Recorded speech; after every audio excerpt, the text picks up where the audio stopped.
가자.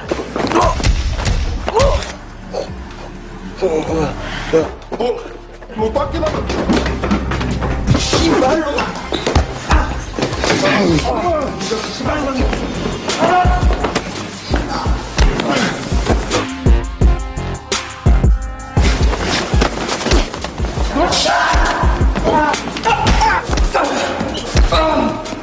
Di Korea kasus kekerasan dan pembulian sangat marak terjadi, apalagi pembulian di lingkungan sekolah. Banyak para siswa melakukan penindasan dan pembulian terhadap murid-murid lemah. Mereka selalu membuli yang lain agar dapat memuaskan kemauan mereka. Seperti sebuah kelompok yang di sekolah yang selalu melakukan penindasan terhadap murid-murid lemah, mereka tidak memperdulikan mental atau belas kasihan terhadap murid yang dibulinya. Karena yang terpenting menurut mereka adalah kepuasan nafsu mereka, namun sialnya tidak ada satupun murid, atau bahkan guru yang berani melawan penindasan ini. Semua itu didasari karena ketua geng berandalan ini merupakan anak dari pemilik sekolah itu. Dia memanfaatkan kekuasaan ayahnya hanya untuk menindas saja, hingga suatu ketika masuklah seorang murid lugu ke sekolah mereka. Dia pun langsung diganggu oleh mereka, hanya karena wajahnya yang terlihat culun, namun tanpa mereka sadari, kalau murid yang sedang mereka ganggu ternyata seorang petarung brutal jalanan. Apakah yang akan terjadi selanjutnya? Apakah si lugu ini akan memberantas? Entahlah, karena semua jawaban itu ada di film ini. Oke, tonton saja sampai akhir. Judul film One Puh 2019. Seperti biasa di kota Korea, film akan diperlihatkan ke sebuah tempat sesana pertinjuan atau tempat untuk arena berlatih bela diri. Lalu kita pun diperkenalkan dengan onar alias pemilik dari tempat itu yang bernama Paman Choi. Paman Choi ini memiliki dua anak angkat yang sangat dia sayangi. Pertama ada si bungsu yang cantik, yang bernama Gyuri. Selain cantik, Yuri juga memiliki sifat rajin lemah lembut yang pastinya ia merupakan pria cewek idaman para kaum Adam. Berbeda dengan kakak angkatnya yang bernama Shinwo yang kelakuannya itu sangat dingin. Sebab dia yang memiliki sifat malas dan selalu mengantuk terus di saat sedang menjalankan aktivitasnya. Meskipun begitu, Shinwo memiliki bakat prestasi di bidang seni bela diri. Hal itu dia buktikan setelah berhasil memenangkan dan menjuarai kontes Olimpiade tinju antar kabupaten, sehingga ia pun diberikan hadiah berupa beasiswa gratis oleh pemerintah agar Shinwo bersama adik angkatnya bisa melanjutkan ke sekolah elit yang ada di kota itu. Keesokan harinya pun tiba yang dimana hari ini merupakan hari pertama Shinwo dan adiknya masuk sekolah, akan tetapi tololnya Shino justru malah bangun kesiangan. Menyadari hal itu dengan cepat ia pun bergegas pergi ke sekolah agar tidak terlambat.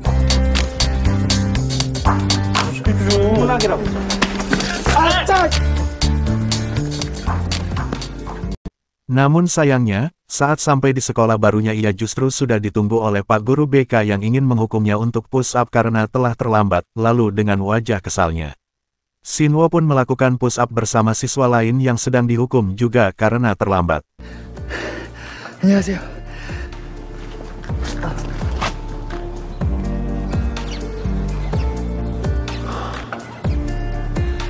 Setelah selesai melakukan push up, ia pun langsung masuk ke kelas barunya untuk ikut melakukan pembelajaran pertamanya, namun kedatangannya itu justru malah menjadi pusat perhatian semua murid, sebab Shinwo yang malah datang terlambat di hari pertamanya masuk ke sekolah. Dengan wajah yang canggung ia pun menghampiri adik angkatnya yang sedang melakukan perkenalan diri, dan setelah itu tinggal di giliran dirinya yang memperkenalkan diri kepada murid sebagai murid baru. 박신우라고 한다. Sepanjang jam pelajaran berlangsung Shinwo bukan fokus menyimak pelajaran. Justru malah molor lagi. Namun untung saja ia ditempatkan di bangku paling belakang yang membuatnya tidak ketahuan, dan sifat malas dan kekonyolannya barusan telah membuat teman sebangkunya tertarik untuk berteman dengannya. Bahkan tidak butuh waktu lama Shinwo pun langsung bisa akrab dengan teman sebangkunya itu. Hal itu dibuktikan ketika ia dan temannya itu membeli makanan dan minuman yang sama. Sepulang sekolah Shinwo selalu menyempatkan diri untuk berlatih tinju. Semua itu dilakukan agar menjadi kuat dan bisa menjaga diri. Saat sedang asik berlatih ia pun dihampiri oleh ayah angkatnya yang ujuk-ujuk langsung memukulnya dan memarahinya. Ternyata si ayah telah mengetahui kalau pagi tadi Shinwo telah terlambat datang masuk sekolah karena bangun kesiangan. Mendengar hal itu dengan konyolnya Shinwo malah membantahnya, yang justru bantahan itu telah membuat sang ayah semakin murka kepadanya. 아빠, 네가 뭐? 귤이랑 먼저 저녁 먹어. 오늘 아침에도 좀 깨워달라니까. 아는 놈. 놈이 그래. Sedangkan si adik selalu memiliki kebiasaan memakan mie pedas sambil nonton drakor, usai pulang sekolah. Tidak lama dari itu datanglah Shinwo yang seketika saja jiwa jahilnya pun langsung muncul saat melihat si adik, lalu ia pun mengambil sumpit ke dapur untuk merebut mie yang sedang dimakan oleh adiknya itu. 다시 기억나게 해줘. Tentu saja keusilannya barusan telah membuat si adik menjadi bad mood, sehingga si adik pun memaksa ia untuk mengganti mie-nya dengan yang baru, plus tambahan es krim satu. Dan mau tidak mau, Shinwo pun terpaksa mengiyakannya demi sang adik, yang bahkan ia rela berpura-pura mengambil duit cengcelengannya hanya untuk bisa membeli makanan untuk adiknya itu, setelah keluar dari minimarket. Shinwo pun tidak sengaja melihat ada murid culun yang sedang diganggu dan dipalak oleh murid berandalan yang satu sekolah dengannya. Lalu si murid culun itu didorong oleh mereka hingga menyinggung Shinwo, yang membuat mie dan es krimnya pun jatuh dan berserakan. Lalu Shinwo yang tidak terima menghampiri para siswa berandalan itu untuk meminta ganti rugi atas mie dan es krimnya yang telah hancur karena mereka. Mendengar hal itu mereka justru malah menertawakan Shinwo, yang dibilang cukup berani meminta ganti rugi. Bahkan parahnya lagi salah satu dari mereka yang bernama Yongjong, sampai menghina Shinwo, yang berpenampilan culun. Tentu saja hinaan itu telah membuat si petarung tinju ini marah, sehingga ia pun langsung melayangkan pukulan kerasnya, yang membuat Yongjong pun langsung pingsan hanya dengan satu pukulan saja.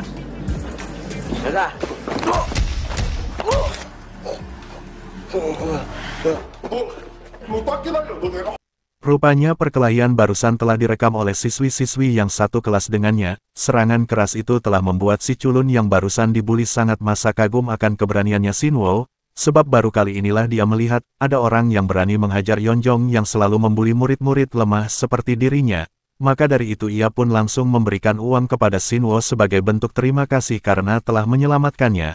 Namun saat Shinwo akan menerimanya ia pun seketika tersadar kalau sedang ada banyak cewek-cewek yang sedang merekamnya. Lalu ia yang tidak ingin harga dirinya jatuh, memilih untuk menolak uang itu, meski dirinya memang sangat membutuhkannya. Setelah itu ia pun pulang ke rumah untuk memberikan mie dan es krimnya yang sudah hancur ke si adik. Tentu saja si adik pun kembali marah dan langsung masuk ke kamar. Di keesokan harinya, Shinwo pun kembali bangun kesiangan lagi, yang membuatnya datang terlambat lagi sekolah. Lalu seperti biasa Pak Guru BK pun langsung menghukumnya untuk push up. Sesampainya di lorong kelas, Shinwo pun kebingungan dengan para murid yang menatapnya terus ke arahnya. Ia pun kebingungan apa yang sebenarnya terjadi, dan mengapa orang-orang terus memperhatikan wajahnya. Rasa kebingungannya pun semakin bertambah saat ia masuk ke kelas dan melihat teman-temannya yang menatap penuh kekaguman, maka dari itu ia pun menanyakan hal itu kepada teman sebangkunya. Mengapa para murid menatap terus wajahnya? Mendengar hal itu temannya pun menjawab sambil memperlihatkan video Shinwo yang sedang menghajar Yunjung kemarin. Para siswa sedang merasa kagum akan keberaniannya Shinwo, yang telah menghajar kelompok Yongjong yang selama ini selalu menindas mereka, sebab baru kali inilah ada orang yang berani melawan mereka. Maka dari itu para siswa kini mulai menganggap Shinwo sebagai seorang pahlawan. Di waktu yang sama kita akan diperkenalkan dengan ketua Yunjung yang bernama Lee. Terlihat dia yang sedang merasa kesal usai menonton video Shinwo yang sedang mengajar anak buahnya itu. Ia kesal karena video pengajaran ini telah viral yang membuat reputasi gengnya menjadi lemah. Coba banyak para siswa yang kini mulai berani melawan kelompoknya akibat munculnya Shinwo sebagai seorang pahlawan. Meskipun begitu ia justru malah berniat untuk merekrut Shinwo masuk ke dalam gengnya. Semua itu dilakukan untuk memperkuat kelompok dan menjadikan Sinus sebagai mesin tempurnya, alias panglima tawuran. 그럼 넘어와. 야, 이제 그래.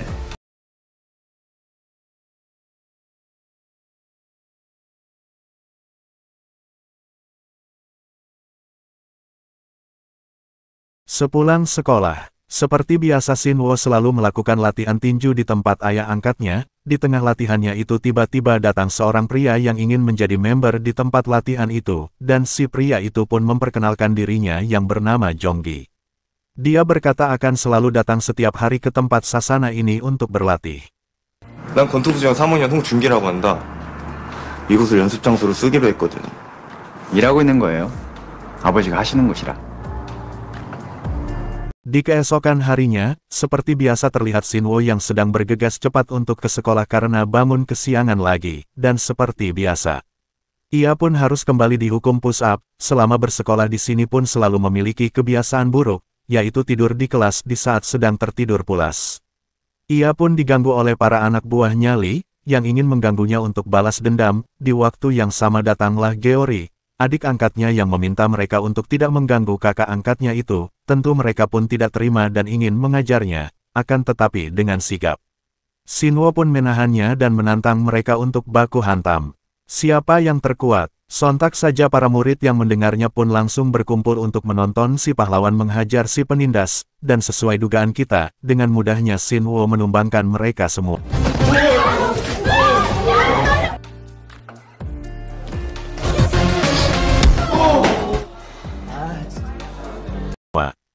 Perkelahian barusan telah membuat si ketua OSIS yang bernama Jisung tertarik, sehingga selepas pertarungan barusan, Jisung memanggil Shinwo untuk menemuinya di ruang OSIS. Ketika di sana, Jisung pun mengungkapkan rasa kekagumannya Shinwo yang telah berani melawan kelompoknya Lee. Dia salut karena baru pertama kali ini ada orang yang berani menghajar para penindas itu, dan selama ini Jisung telah menunggu sosok si pahlawan itu lantaran guru-guru di sini juga belum ada yang berani menegur kelompok Lee yang selalu menindasnya. Semua itu terjadi karena Lee yang merupakan anak dari pemilik sekolah ini. Mendengar pujian itu Shinwo pun hanya berseri-seri, karena merasa jatuh hati kepada Jisung. Lantas ia pun berkata, layaknya seorang pahlawan, bahwa memang sudah sepatutnya ia menghabisi mereka demi menghilangkan penindasan di sekolah ini. 단도직입적으로 얘기할게. 혼자 감당하기 힘들 텐데. 그래서 그렇게 된 건 아닌데.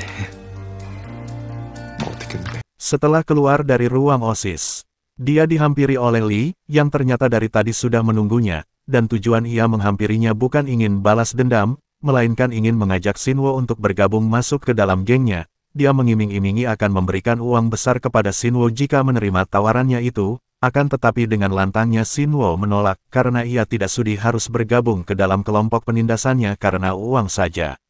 Setelah pulang sekolah, Shinwo pun pergi ke toko untuk membelikan helm itu kepada adiknya, sebagai bentuk rasa kasih sayangnya. Tentu saja adiknya pun merasa sangat bahagia.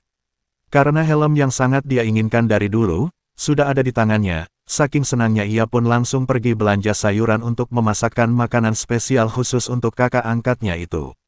Di waktu yang sama Shinwo pun pergi ke supermarket juga, untuk membeli minuman, namun saat akan membayarnya, ia pun terlihat sedang kebingungan, lantaran uangnya yang kurang, akan tetapi tiba-tiba saja datang Jisung yang langsung mengeluarkan kartu ATM-nya untuk membayar minuman itu, dengan imbalan Shinwo harus mau nongkrong dengannya di kafe agar lebih saling mengenal. Tentu saja Shinwo yang memang sedang memendam rasa pun langsung menyetujui ajakannya itu. Di malam itu yang terlihat adiknya itu sedang bahagia sekali, sambil memasak untuk dihidangkan kepada kakak angkatnya, tapi sayangnya, setelah cukup lama menunggu si kakak pun belum pulang-pulang. Di keesokan harinya di sekolah Lee sedang mendapatkan laporan dari anak buahnya. Kalau reputasi mereka telah hancur, semenjak Shinwo hadir di sekolah ini, tentu saja Lee pun sangat marah besar, dan bahkan langsung membanting HP-nya sendiri hingga hancur. 할당량도 주고. Di sisi lain Shinwo merasa heran saat Jenggi sedang mengobrol dengan Jonggi, si member baru di tempat latihan Sasana. Ia pun merasa cemburu karena menyangka Jenggi adalah pacarnya, maka dari itu ia pun mencoba memberanikan diri untuk menanyakan ada hubungan apa Jonggi dengan Jisung. Mendengar hal itu, Jonggi pun menjawab kalau Jisung itu adalah adik kandungnya. Sontak saja jawaban itu membuatnya merasa lega, dan hal itu mengartikan bahwa ia memang sudah sangat jatuh cinta kepada Jisung. Di tengah obrolan itu mereka berdua pun dihampiri oleh ayah angkatnya Shinwo, yang ujung-ujung langsung memuji kemampuan latihan Jonggi, yang telah melebihi ilmunya Shinwo. Tentu saja Shinwo pun merasa kesal karena ayahnya itu malah memuji orang lain, sehingga ia pun langsung berlatih keras, agar bisa dipuji oleh ayah angkatnya juga.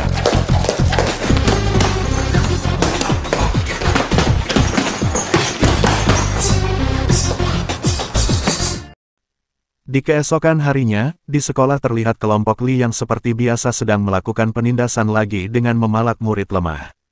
Untung saja datang anggota OSIS yang meminta mereka untuk berhenti memalaknya, Kemudian Jisung yang kesal pun langsung menghampiri Lee untuk menyuruhnya berhenti melakukan penindasan, jika tidak, dia akan melaporkan kepada Shinwo untuk memintanya menghajar Lee beserta anggotanya. Jenderal itu Lee pun merasa geram dan ingin menghajar Jisung. Namun karena ia mencintainya, ia pun mengurungkan niatnya itu untuk mengajar Jisung. Kemudian Lee pun dengan penuh kesombongan berkata, cepat atau lambat Shinwo pasti akan bergabung ke dalam gengnya. Sedangkan di kelas seperti biasa terlihat Shinwo yang sedang tidur lagi, namun tiba-tiba ia pun dihampiri oleh seorang siswa gendut jagoan kelas 3, yang ingin menentangnya duel. Dengan wajahnya yang masih lalamutan ia langsung menghabisi si gendut hingga tidak sadarkan diri. Perkelahian barusan telah membuat para siswa terkagum-kagum lagi akan skill bela dirinya Shinwo, yang mampu mengalahkan jagoan kelas 3.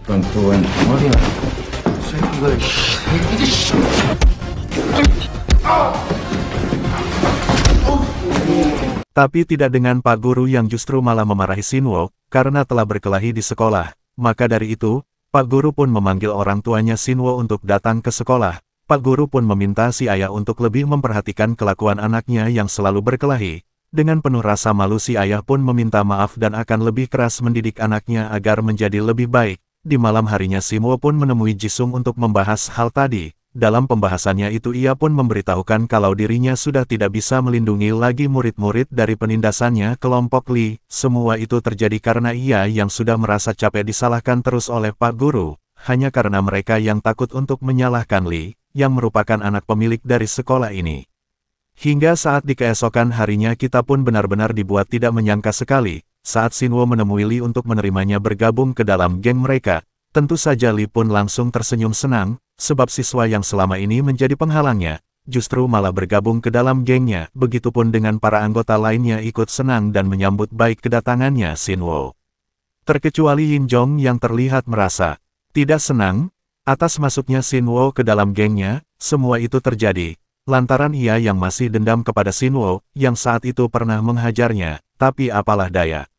Ia pun hanya bisa berpura-pura senang saja demi menghormati keputusan bosnya, yaitu si Lee, dan masuknya Shinwo ke dalam geng, ini malah menjadi perhatian bagi para siswa-siswa di sana. Mereka merasa kecewa. Mengapa Shinwo sang pahlawan malah masuk ke dalam geng perusuh ini? Orang-orang kini mulai membenci dan menjauhi Shinwo.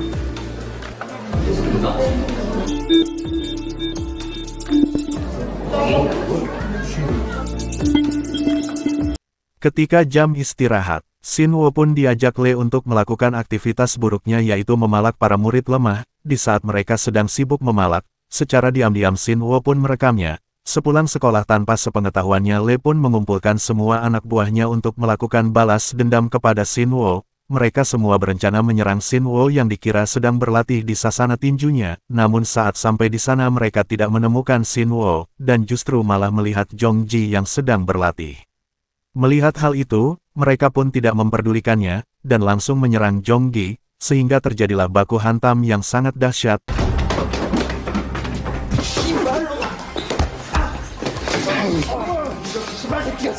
Namun sayangnya Jongbi yang kuat pun harus tumbang karena kewalahan menghadapi mereka yang berjumlah banyak. Di tengah pengeroyokan ini datanglah si adik angkat Shinwo yang sangat terkejut, saat melihat banyak penyusup yang sedang menghancurkan sasana ayahnya. Dengan cepat ia pun langsung mengeluarkan HP-nya untuk menelepon polisi. Namun sayang belum juga teleponnya tersambung tiba-tiba saja Yeonjong memukulnya dari belakang hingga pingsan. Tentu saja mereka semua pun panik dan memarahi Yeonjong karena telah memukulnya hingga pingsan. Dengan penuh kepanikan, mereka semua pun langsung pergi dari sana. Lalu Jonggi yang panik, langsung menelepon Shinwo untuk segera datang ke sana. Hingga saat sampai di sana ia pun merasakan sedih, sekaligus amarah yang mendalam. Saat melihat adik tercintanya pingsan, maka dari itu ia pun menanyakannya kepada Jonggi. Siapa yang telah melakukan ini? Lalu Jonggi pun menjawab bahwa saat tadi ada kelompok temannya yang menyerang. Namun dia tidak sengaja mendengar ada nama Yeonjong di antara mereka. Mendengar nama itu Shinwo pun yang marah langsung pergi ke markas mereka, yang berada di sebuah basement untuk melakukan balas dendam. Sesudah sampainya di sana tanpa banyak bacot, ia pun langsung menghabisi mereka dengan sangat brutal.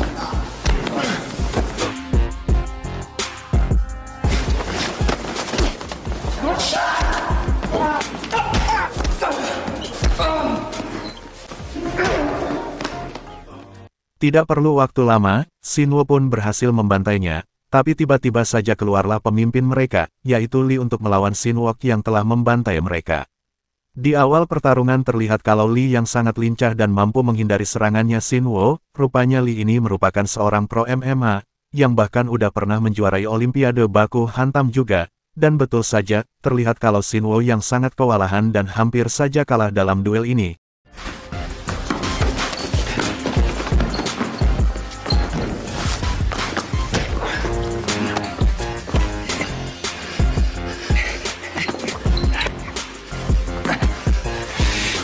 Tapi karena amarahnya yang sudah memuncak, dia pun kembali bangkit dan mengeluarkan pukulan kerasnya beberapa kali, yang mampu membuat giginya Li copot. Dan serangan itulah yang mengakhiri semua duel ini. Shinwo pun keluar sebagai pemenangnya.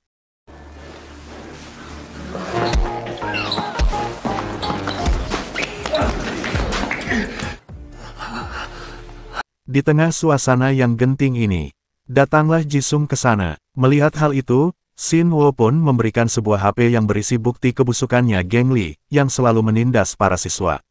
Ia pun meminta Jisung untuk segera melaporkannya ke pejabat sekolah untuk menghilangkan penindasan dalam sekolah ini. Dan, singkatnya, beberapa hari pun berlalu. Di sekolah pun telah menjadi tentram dan damai berkat Shinwo, kini sudah tidak ada lagi penindasan dan pemalakan yang dilakukan oleh gengnya Li. Para siswa pun merasa sangat bangga akan keberaniannya Shinwo yang telah melakukan semua ini. Mereka pun kini menjuluki Shinwo sebagai seorang pahlawan. Film pun diakhiri dengan siswa-siswi sekolah itu menjuluki Shinwo sebagai sang pahlawan.